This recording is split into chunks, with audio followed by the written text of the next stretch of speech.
তোর সুইটি, তোর বিউটি, তোর জরিনা দেখি এখন পাত্তা আসেনি, বেল আসেনি তানে, হ্যাঁ চললে আসছে হুজুর অনেডি কইয়া নতুন কইরা ফেতনা লাগাইয়েন না। তো আমি কোন বছর কইতাম, আমি 80 বছর কইতাম কোন বছর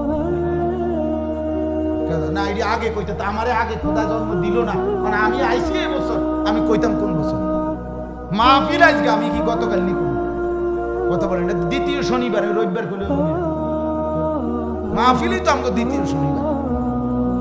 অতএব এটা মনে রাখতে হবে। ওই কথাটার কারণে বললাম যে প্রত্যেক আমল সমাজের, আপনাদের ব্যক্তি জীবনের, একটা খানা বলেন আর যাই বলেন, যেই কোনো কিছুর অনুষ্ঠান হোক, মুসলমানের জিন্দিগির কোনোটার থেকে যদি নেকি পাইতে হয়, সওয়াব পাইতে হয়, তাহলে আল্লাহর কোরআন, রাসূলুল্লাহর সুন্নাত, সাহাবায়ে কেরামের আমল, এখান থেকেই আপনাকে হুবহু 100 মিলাইয়া দিতে হবে। মিলাইয়া দিতে হবে। কথা বুঝছেন কিনা বলেন? আল্লাহ তাআলা বুঝার তৌফিক দান। আমার উদ্দেশ্য, রাসূলুল্লাহ সাল্লাল্লাহু আলাইহি ওয়াসাল্লাম একটা হাদিস শুনে, আল্লাহর নবী সাল্লাল্লাহু আলাইহি ওয়াসাল্লামের সাহাবী হযরত ইরবাজ ইবনে সারিয়া ওনার নাম, উনি নিজে বলছে, সাহাবীর বর্ণনা, উনি বলেন ওয়াজানা রাসূলুল্লাহ সাল্লাল্লাহু আলাইহি ওয়াসাল্লাম মাউইজাতান বালিগা। হযরত ইরবাজ ইবনে সারিয়া বলে, আল্লাহর রাসূল সাল্লাল্লাহু আলাইহি ওয়াসাল্লাম আমাদের সম্মুখে ওয়াজ করলেন। কি করলেন? সাহাবী বর্ণনা করে যে নবীজি কি করলেন, তাহলে ওয়াজ করলেন রাসূলুল্লাহ, এই শব্দটা সাহাবী হুবহু নবীজির কথার ব্যাপারে ব্যবহার করছেন। কি ওয়াজ, কি ব্যবহার করছেন বলেন? ওয়াজ। এরপরে সাহাবীরা বলেন, এই ওয়াজ করার পরে ওই সাহাবী ইরবাজ ইবনে সারিয়া উনি বলেন, তখন আমাদের চোখ থেকে জারাফাত মিনহাল উয়ুন, আমরা নবীর ওয়াজ শুনে সাহাবী প্রত্যেকের চোখ থেকে পানি পড়তে লাগলো। ওয়াজিলাত মিনহাল কুলুব, আমাদের অন্তর আল্লাহর ভয়ে কাঁপতে লাগলো। সাহাবীরা বলেন, আমরা তখন রাসূলুল্লাহকে বললাম, এই দরকারি কথা এখানে আছে, সাহাবীরা নবীজি ওয়াজ শুরু করে দিছে, শেষ করছে, ওনারা বলেন আমরা কাঁদছি, আমগো কলজা কাঁপা শুরু হয়েছে। তো আমরা আবার নবীকে অনুরোধ করলাম, ইয়া রাসূলুল্লাহ, মনে হচ্ছে আজকে এটা বিদায়ী ওয়াজ, আরো কতদূর কর না। এই যে আবার কর, নবীজিকে বলছে সাহাবী, আবার কর ইয়া রাসূলুল্লাহ, আবার কতদূর কর না। আল্লাহর রাসূল কসম আবারও পুনরায় ওয়াজ করছে। আবার বলছে, فإنه من يعش منكم بعدي فسيرى اختلافا كثيرا فعليكم بسنتي وسنة الخلفاء الراشدين المهديين تمسكوا بها وعضوا عليها بالنواجذ وإياكم ومحدثات الأمور فإن كل محدثة بدعة وكل بدعة ضلالة وكل ضلالة في النار أو كما قال صلى الله عليه وسلم। এই হাদিস এই সময় যে তোমরা যখন আমার পরে সামনের জীবনে তোমরা অনেক মতানৈক্য দেখতে পারবা উম্মতের মধ্যে, আমল নিয়া, বন্দিগি নিয়া, তখন তোমরা কি করবা? রাসূল বলছে, তোমরা আমার সুন্নত এবং আমার 4 পবিত্র হেদায়েত প্রাপ্ত খলিফা আবু বকর, ওমর, উসমান, আলী, এদের সুন্নত আঁকড়াইয়া ধরো। রাসূলুল্লাহর হাদিস এটা, রাসূলুল্লাহর হাদিস, রাসূলুল্লাহর হাদিস। আল্লাহর নবী বলেছেন, তামাসসাকু বিহা, তোমরা আমার সুন্নত, আমার খুলাফায়ে রাশিদিনের সুন্নাত তোমরা মজবুত ভাবে ধরো। কেমন মজবুত? ওয়াআদ্দু আলাইহা বিন নওয়াজিজ। নবীজি বলছে, মাড়ির দাঁত, এই যে ভিতরে যে দাঁত, এগুলোরে কি দাঁত কয়? মাড়ির দাঁত আর সামনের দাঁত একরকম নেই। সামনের দাঁত এমনি লম্বা, মাড়ির দাঁত এমনি চ্যাপ্টা। তো সামনের দাঁত দিয়ে যদি কেউ কিছু ধরে কামড়াইয়া, টান দিলে বাইরে হয়ে যায়। কথা বুঝছেন?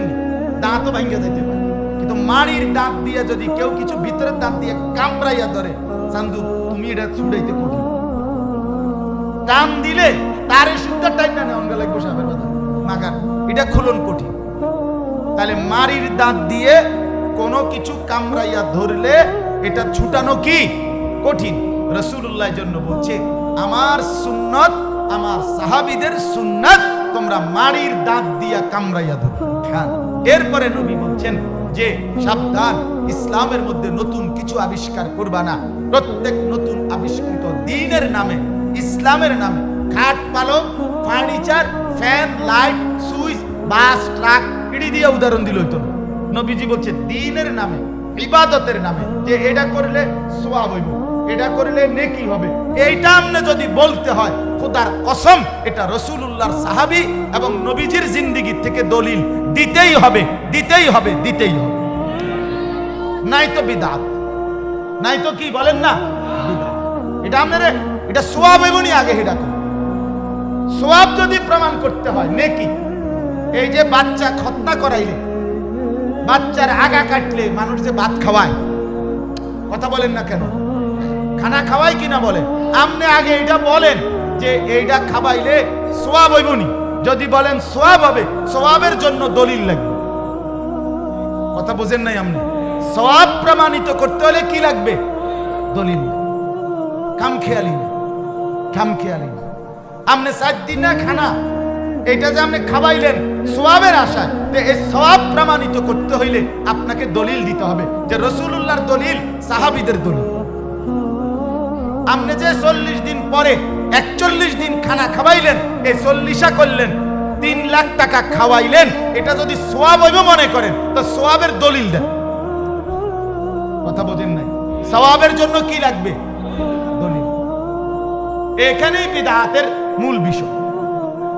এখানে আসিয়া ফেরাউনের স্ত্রী, এই মহিলা পৃথিবীর সবচেয়ে বড় ক্ষমতাধর কাফের বেঈমানের ঘরে থাইকা পৃথিবীর সবচেয়ে বেশি সুখের উপকরণ, সে ছিল সম্রাট, রাজা, এই খোদা দাবিদার ফেরাউনের স্ত্রী। তাহলে রাজরানী, সম্রাজ্ঞী, রাজপ্রাসাদ, রাজবাড়ি, অট্টালিকা, ফার্নিচার, প্রসাদনী, স্বর্ণ গহনা, সুখ, দাস দাসী, কোনো কিছুর তার কমতি ছিল? এই সব কিছু ত্যাগ করে আল্লাহকে ডাক দিছেন, ঈমানের ঘোষণা দিছেন, মূসা নবীর প্রতি ঈমান আনছেন। ফেরাউন উনাকে শাস্তি দিতে দিতে এই আসিয়াকে শেষ পর্যন্ত সারা দেহে হযরতে আসিয়ার পেরেক মারছে, বড় বড় পেরেক, পুরা শরীরের মধ্যে পেরেক মাইরা। এরপরে ফেরাউন বলছে, আসিয়া এখনো সুযোগ আছে, তুই তোর কালেমা ছেড়ে দে। খোদার কসম, হযরতে আসিয়া তখন বলছে, ফেরাউন তোকে ছেড়ে দেওয়া যায়, রাজপ্রাসাদ ছেড়ে দিলাম, রাজরানীর মর্যাদা ছেড়ে দিলাম, হীরা জহরত মণি মুক্তা গহনা অলংকার সব ছেড়ে দিলাম, কলিজায় যে ঈমান জমা, আল্লাহ তাআলার মহব্বত জমা, এটা তো ছাড়া যায় না। ঈমান ছাড়া যায় না, ঈমান ছেড়ে দেওয়া যায় না, আল্লাহকে বাদ দেওয়া যায় না। ফেরাউন তখন, কোরআনে আছে সূরা তাহরীমের মধ্যে, ফেরাউন তখন তার লোকদেরকে বলছে, আসিয়াকে পাথর মেরে, বড় পাথর তার বুক বরাবর ফেলাইয়া তারে হত্যা করো, আর ছাগলের চামড়া, গরুর চামড়া যেভাবে শরীর থেকে খুলে ফেলে ছিলায়, চামড়া ছিলায় না, খোদার কসম ফেরাউন বলছে এই আসিয়ার চামড়া এভাবে ছিলে ফেলে, এই ছাগলের চামড়ার মতো উঠাও আর পাথর মেরে তাকে হত্যা করো। কোরআনে আছে। ঠিক এই মুহূর্তে হযরতে আসিয়া রব্বুল আলামিনকে পেরেকের মধ্যে এই আহত, জর্জরিত, রক্তাক্ত অবস্থায় আসিয়া আল্লাহ তাআলার কাছে একটা দোয়া করছে, আল্লাহ রব্বি বিনি লি ইনদাকা বাইতান ফিল জান্নাহ। মাওলা আমি তো জান্নাত চাই, কিন্তু জান্নাত শুধু চাই না, আমনের লগে দিয়া, মানে মহব্বতটা কি পরিমাণ যে আমনে আল্লাহর সাথে, আমনের পাশে আমি জান্নাতে একটা ঘর চাই, আমনের লগে থাকুন। রব্বি বিনি লি ইনদাকা, ইনদাকা আমনের সাথে, আমনের সাথে আমার একটা জান্নাতে ঘর বানায় দেন। আল্লাহ তাআলা বলছে, জিবরাইল যাও, দৌড় দাও, আমি আমার আসিয়ার জন্য যে ঘরটা বানাইছি জান্নাতে, এটা তার নজরের সামনে রাখো, ধরো গিয়া, এটা দেখতে দেখতে জীবন দিয়া শহীদ হয়ে আমার কাছে চলে আসো। হযরতে আসিয়া তাকায় আছেন জান্নাতে, ওনার নিজের ঘরের দিকে, এই অবস্থায় উনি শাহাদাত বরণ করছেন, শহীদ হয়ে গেছেন। তাইলে পৃথিবীতে একেবারে আদম থেকে এই পর্যন্ত পৃথিবীর ইতিহাসে একমাত্র মহিলা, যে মহিলার এই আজীব দোয়া আর কেউ করে না, আর কোন পুরুষ কিংবা নারী কোনদিন এমন কথা আল্লাহরে বলে নাই যে আল্লাহ আমনের লগে দিয়ে আমার একটা ঘর দেন। আল্লাহ বলছে কয় আসিয়া যেমনে কইছে এটা আমি কোনো সংশোধন করি নাই। কথাটা বুঝেন না, এটা তো সংশোধন করার কথা। আরে আসিয়া আমার আবার ঘর কি? হ্যাঁ, জান্নাত তো বানাইছি তোমগর লাগিয়া। কথা বুঝেন নাই? এটা তো তোমাদের জন্য। আমি আল্লাহ, আমি তো এই জান্নাতের মুখাপেক্ষী না। আল্লাহ কোনো সংশোধন না করে বলছে মহব্বতের দাবিতে যা বলছে আসিয়া তাই কোরআনের আয়াত বানায় দিল। যা আসিয়া তুই যা বললি এটাই কোরআন। ঠিক ব্যাঠিক পরে আমার ঘর আচ্ছা যেমনে কইছো তেমনি। সেই নারীর নাম আসিয়া, তাহলে আসিয়া এটা চলে না, এটা চলতে আছে কোরআন। এই নাম চলেনি, চলে তো, এটা চলতেছে তো, এখানে কোরআনে চলতেছে। এটা কোরআনুল কারীম তেলাওয়াত হচ্ছে প্রতিদিন, কোনো না কোনো হাফেজে কোরআন এই আয়াত পড়তেছে না।